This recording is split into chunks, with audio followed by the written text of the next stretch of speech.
얼마 전 정년퇴직을 몇 년 앞둔 아끼는 후배에게서 연락이 왔습니다. 선배님, 요즘 밤에 잠이 안 옵니다. 퇴직하면 정말 괜찮을까요? 그저 막연하게 들렸던 그 질문이 이상하게 며칠 동안 제 마음을 떠나지 않았습니다. 나름 잘 준비했다고 생각했던 제 은퇴 생활에 저 스스로 의심의 질문을 던지게 된 겁니다. 나는 정말 괜찮은가? 후배는 꼬치꼬치 물었습니다. 국민연금은 얼마나 나오시는지, 모아두신 자산은 충분한지. 저는 자신 있게 대답하려 했습니다. 하지만 막상 제 순자산의 대부분이 지금 살고 있는 이 아파트 한 채에 꽁꽁 묶여 있다는 사실을 깨닫고 말문이 막혔습니다. 관련 정부 기관의 자료를 보면 50대 가구의 순자산 중 부동산이 차지하는 비중은 압도적으로 높습니다. 하지만 정작 바로 꺼내 쓸 수 있는 순금융 자산은 1억 원이 채 안 되는 경우가 허다하다고 합니다. 남의 이야기가 아니었습니다. 바로 제 이야기였습니다. 며칠 뒤 아내 민서가 30년 넘게 쓴 낡은 주방 찬장을 이제는 바꾸자고 했을 때 저도 모르게 언성이 높아졌습니다. 여보, 지금 우리 월급이 나오는 것도 아닌데 무슨 찬장 교체야. 평생 당신 뒷바라지하며 아끼고 살았는데 이제 와서 이 정도도 못 해줘요? 아내의 서운함 섞인 목소리에 가슴이 철렁했습니다. 은퇴 전이라면 웃으며 넘겼을 사소한 지출이었습니다. 하지만 월급 통장이 마르기 시작한 지금 그 돈은 단순한 교체 비용이 아니라 바닥날지 모르는 미래에 대한 불안감 그 자체로 다가왔습니다. 이것이 바로 부부 갈등의 불씨가 되었습니다. 이 갈등의 뿌리 깊은 곳에는 자산의 착시 효과가 있었습니다. 수억 원짜리 집에 살고 있으니 왠지 부자가 된 것 같고 든든하다고 생각했지만 막상 매달 현금 흐름이 막히자 이 집은 그저 그림의 떡일 뿐이었습니다. 대한민국 정책 브리핑에서 지적했듯 너무나 많은 50대 퇴직자들이 부동산에 묶인 자산을 당장 쓸 수 있는 유동성 자산으로 착각하고 안일하게 노후를 맞이합니다. 결국 부족한 생활비를 메우기 위해 퇴직 후에도 체면을 내려놓고 허드렛 일이라도 찾아 나서야 하는 상황에 내몰리는 것입니다. 후배에게 차마 전부 말하지는 못했지만 제가 받는 국민연금 수령액은 월 100만 원이 조금 넘는 수준입니다. 나는 그래도 평균 이상은 되겠지. 막연히 생각했지만 현실은 냉혹했습니다. 한 은퇴 전문 작가는 자신의 책에서 준비되지 않은 퇴직은 재앙 수준이라고까지 표현했습니다. 많은 분들이 국민연금 하나만 믿고 노후를 준비하지만 현실은 처참할 때가 많습니다. 2024년 통계에 따르면 65세 이상 수급자의 70%가 월 60만 원 미만을 받고 있으며 평균 수령액 또한 60만 원대에 불과합니다. 용돈 연금이라는 말이 뼈아프게 다가오는 현실을 우리 모두가 직시해야만 합니다. 자, 지금까지 우리는 은퇴 후 우리를 덮치는 눈에 보이는 돈 문제에 대해 이야기 나눠봤습니다.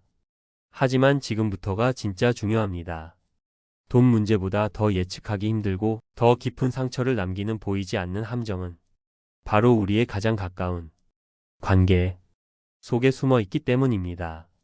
얼마 전 만난 은퇴 동기 최 선배는 만나자마자 깊은 한숨부터 내쉬었습니다. 아내가 나를 무슨 삼식이 취급하는 것 같아. 집에만 있으니 눈치가 보여 죽겠어. 평생 가족을 위해 밖에서 일만 하다가 드디어 집으로 돌아왔는데 아내가 주도해 온 그 공간에서 자신이 환영받지 못하는 짐이 된 것 같다는 겁니다. 한 변호사가 쓴 칼럼을 보니 이는 은퇴 후 부부가 하루 종일 함께하며 겪는 가장 대표적인 갈등 유형이라고 합니다.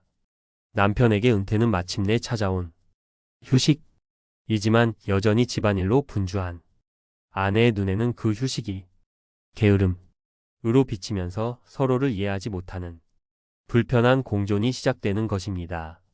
숨 막히는 남편의 존재 라는 표현이 결코 과장이 아니었습니다. 또 다른 지인인 박 부장의 경우는 더 복잡했습니다. 갈등의 대상이 아내가 아닌 함께 사는 대학생 아들이었습니다. 하루 종일 아들의 일거수일투족을 지켜보게 되자 평생 성실하게 살아온 아버지의 눈에는 아들의 생활이 나태함과 무의도식 그 자체로 보였던 겁니다. 결국 참다 못해 잔소리를 시작했고 훈육의 시간은 금세 언쟁으로 번졌습니다.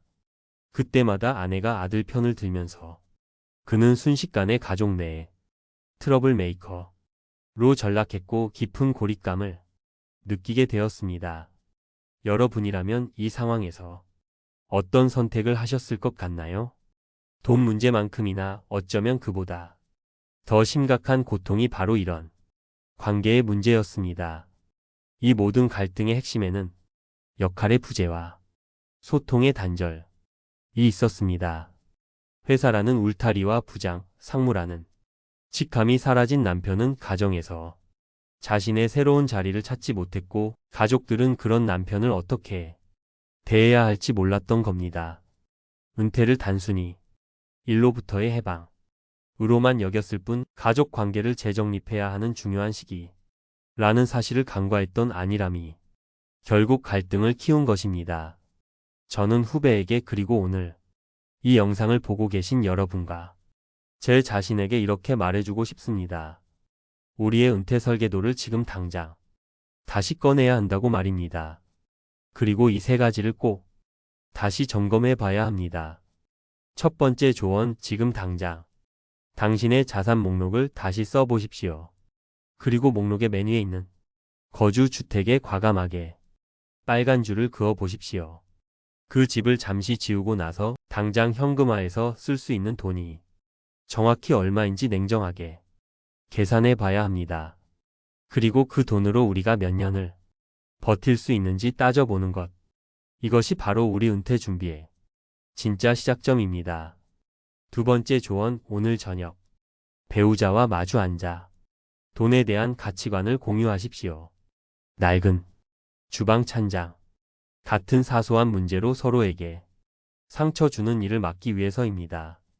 미래가 불안하니 무조건 아끼자 는 쪽인지 평생 고생했으니 이제는 어느 정도 누리며 쓰자 는 쪽인지 서로의 속마음을 솔직하게 확인해야 합니다.